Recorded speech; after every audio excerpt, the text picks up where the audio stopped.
เฮลโลสบายดีสวัสดีจ้าพ่อแม่พี่น้องยินดีต้อนรับเขาสู่ช่องน้องตายสาวดาวเด้อมื้อนี้เนาะพี่น้องน้องตายสิพาไปเบิ่งสวนผักเนาะน้องตายไปเห็นเขาเฮ็ดเกษตรทางปากซองเนาะพี่น้องก็ได้ว่าอยากปลูกน้ำเนาะแล้วก็ได้ซื้อ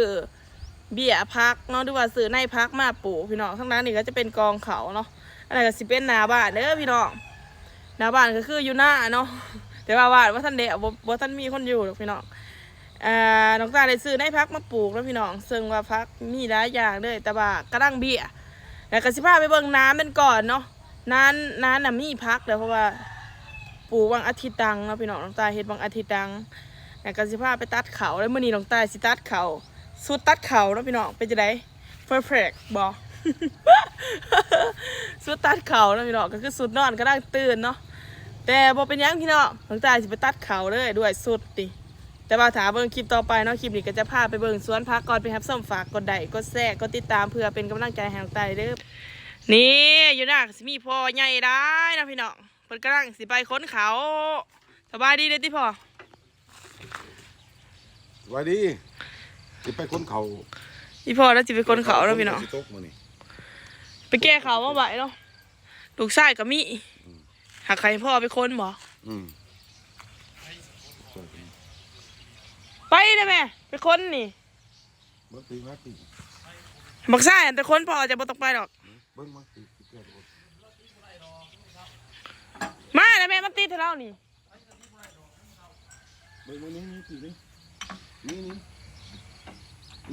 มาสิติดไทยพ่อ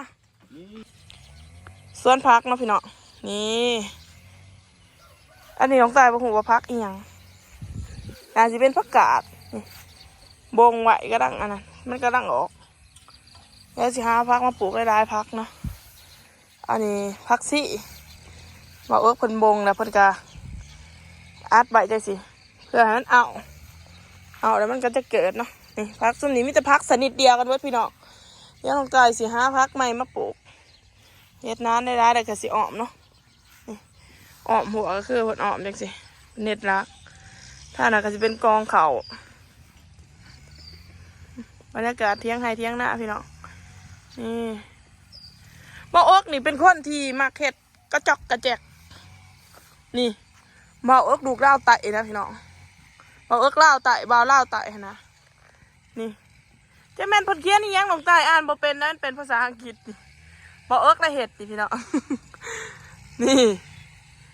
นี่เพิ่นก็เฮ็ดตั้งอีกดีเนาะนี่ตั้งโอ้ยเฮ็ดตั้งแบบตั้งเด็กน้อยเขาเห็นเลยนี่มันเฮ็ดพอได้นั่งแต่น้ำเพิ่นแต่แล้วค่อยบรรยากาศกลางทุ่งนาเดี๋ยวสิพาไปเบิ่งเมาเฮ็ดกระจิกกระจอกนะพี่เนาะเขาจะเป็นดอกบานนี่ต้นกล้วยนี่ก็บ่าวเราเป็นคนปลูกนี่เบิ่งที่นี่ตูบนี่ตูบนี่ก็พอได้นั่งนี่ก็เป็นสีมือบ่าวนะพี่น้องกระโหลกขาดหัวขาดเก็บมาใส่จนเบิดเช็ดนี่เบิ่งเลยตีนี่แม่มันขาดเลยเพิ่นเอามาแต่งก็แม่นเฮ็ดอีสังนี่นี่เพิ่นเขียนใส่ตัวนี้รักพ่อแล้วพ่อรักนี่เนาะจะเป็นเขียนอีหยังของมันจะเป็นบอลนั่งเดี๋ยวมันสิเอาตังมาอีกบอลนี่ก็กับผู้เนาะพี่น้องผู้ชีมันพังแล้วหรือว่ามันสอดเปล่าเพิ่นก็เอามาโอบเด้อพี่โอบเลยก็เขียนนี่มันเขียนอีหยังของมันขอยก็บ่แจ๊กหรอกนี่สู้อันนี้มันซื้อมานี่แท้นี่มีแต่สีมือว่าเบิดแล้วพี่น้องนี่พักมีสีซ้อมนี่พอได้กินอยู่พอได้กินน้ำมันอยู่นี่ตั้งมานี่มันเห็ดปลูกผักกับพอได้ใส่เนาะ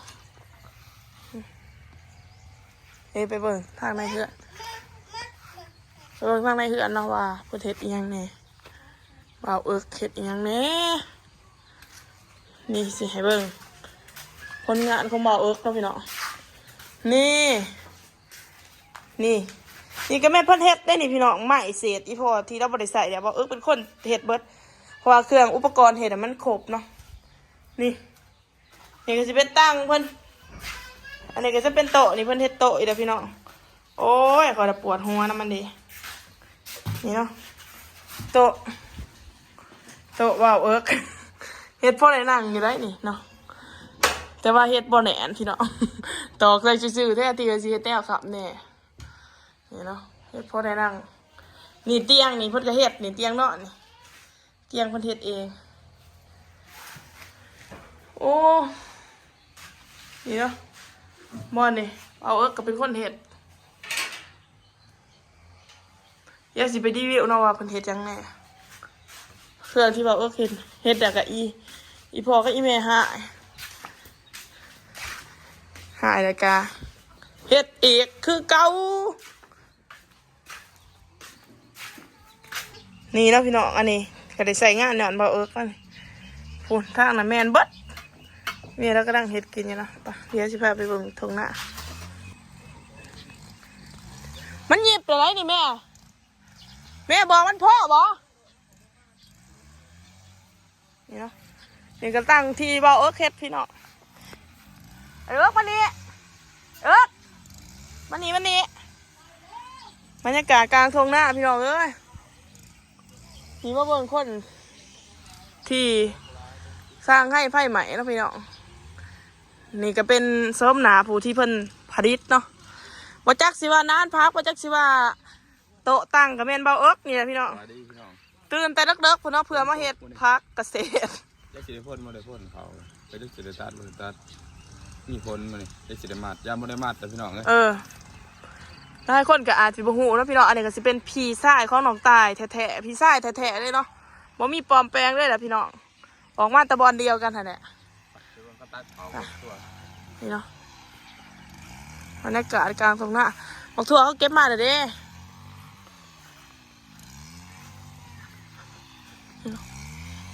โอ้พ้นหยิบแต่ไรนี่แม่พ้นกระตุกทัดเขาน้ำกับสิบทัดตัดไปได้กับกองไว้ขนาดเนาะเขานี่พี่น้อง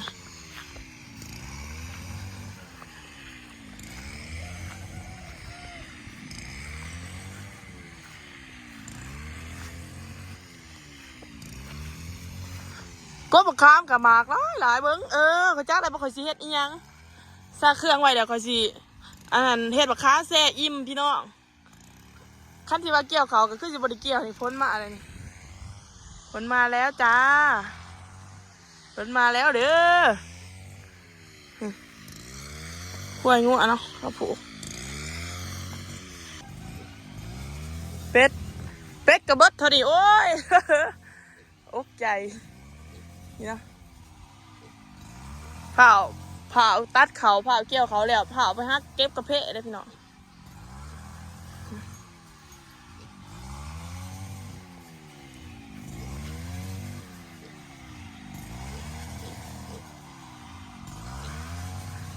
ไปเบิ่งเขาหน้าน้องแก้วเนาะหันกันหน้าน้องแก้วก็เกี่ยวท่านเดียวแม่น้องแก้วตาสิบอดแต่พี่น้องเลยบอกให้ลูกสาวมาลูกสาวกับบ่มาว่าสิไปหลอกตาเพิ่นบ่มาสงสัยบ่มีเงินมาบ่เดี๋ยวมื้อหน้าสิสัมภาษณ์ให้เบิ่งถ้าเราให้สัมภาษณ์คันเราบ่ให้สัมภาษณ์ก็สิบ่ถ่ายแล้วพี่น้องเพราะว่าคนก็ถามหาน้องแก้วหลายนะเพิ่นอยู่ไทยเพิ่นเด้อแม่โทรให้มาเนาะแม่เพิ่นโทรให้มาเพิ่นบ่ทันมาพี่น้องแม่เพิ่นตามันสิหุ่มกันเนี่ยมันเป็นตาอีหยังแหละมันเป็นแบบไผ่ดุอะนะแต่ว่าเขาโครงการเขามาพี่มาให้ดอกพี่ผ่าโอกาสนั้นไปเลยเพราะว่าน้องแก้วว่าท่านมาเนาะถามว่าเราไปหลอกแล้วกับบ่มีคนเบิ่งคนดูได้แหละนี่บักขามป้าบักขามคือมาได้แต่เนี่ยอันซ้อนนี้มึงฝนตกนี่นะตัดเขาโอ้บักทั่วป๊าดพี่น้องบักทั่วอันนี้ก็คือบักทั่วโอ้พวกกล้องไหนกะมี่ป๊าดบักทั่วพี่น้องแม่เอาไปย่างคือได้ใช่ไหมบ่โอ้เจ๊บักทั่วไปขายพี่น้องไปเดี๋ยวซื้อ ไปสิซื้อแม่โอ้ย เอาลูกมาเอาหลายบ่หลายเขาต่อยบ่ละ พี่สิเก็บบักทั่วไปขายเนาะพี่น้องแม่เขาจะเอาไปขายเองเด้อเดี๋ยวน้องได้จะเอาบักทั่วไปขายเด้อพี่น้องพี่โก๊กนี่ก็มี เอา เดี๋ยวสิเอาบักทั่วไปขายนะพี่น้องทั่วปลูกเองแบบบ่ได้ใส่อีหยังเลยนะใส่แต่ใจ ใส่ล่ะ นั่นเลยนะคะอย่างนี้นะคะ ไอ้นี่มันโตกลงนี่มากเลย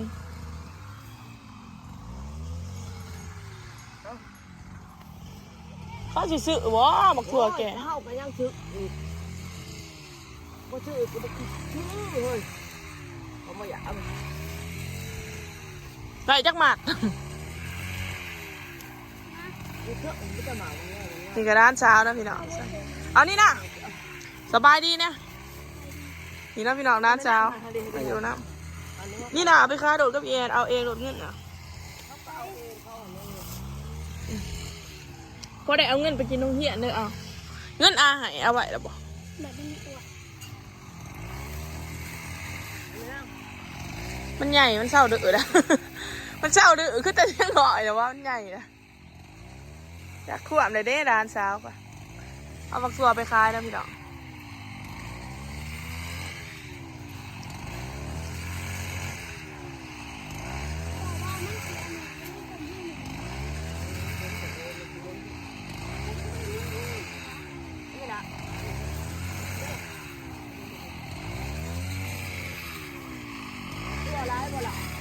จะมาบ่เอา